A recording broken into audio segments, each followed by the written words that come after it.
இன்னைக்கு அயில மீன் வாங்கிட்டு வந்திருக்கேன். 1 கிலோ ரூ. 250.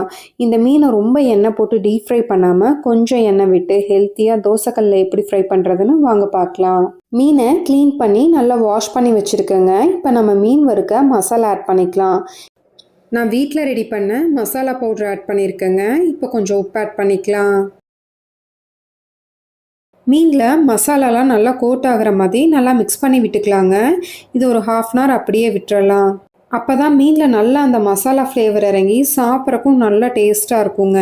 நம்ம இன்றைக்கி எண்ணெயில் ஃப்ரை பண்ண போகிறது இல்லைங்க, தோசைக்கல்லில் தான் போட்டு எடுக்க போகிறோம். ஸோ நம்மளுக்கு தோசைக்கல் லைட்டாக சூடானதுக்கப்புறம் நம்ம இந்த மாதிரி மீன் ஆட் பண்ணிக்கலாம். ஒரு 2 ஸ்பூன் மட்டும் எண்ணெய் ஆட் பண்ணிக்கலாம். ரொம்ப எண்ணெய் ஆட் பண்ண வேண்டாம். நம்மளுக்கு ஒரு சைடு நல்லா வெந்துருச்சுங்க. இப்போ இன்னொரு சைடும் திருப்பி போட்டுடலாம். நம்மளுக்கு 2 சைடுமே நல்லா வெந்துருச்சு பாருங்கள். உள்ளே நல்லா சாஃப்டாக ஜூஸியாகவும் வெளியே நல்லா கிறிஸ்பியாகவும் இருக்குங்க. ஸோ நம்ம இதை மீடியம் ஃப்ளேம்லேயே வச்சு செஞ்சுக்கலாம். சாப்பிட்றக்கும் நல்லா டேஸ்ட்டாக இருக்குங்க. ட்ரை பண்ணி பார்த்துட்டு எப்படி இருந்ததுன்னு மறக்காமல் கீழே கமெண்டில் சொல்லுங்கள். இன்னொரு வீடியோவில் பார்க்கலாம். Bye friends.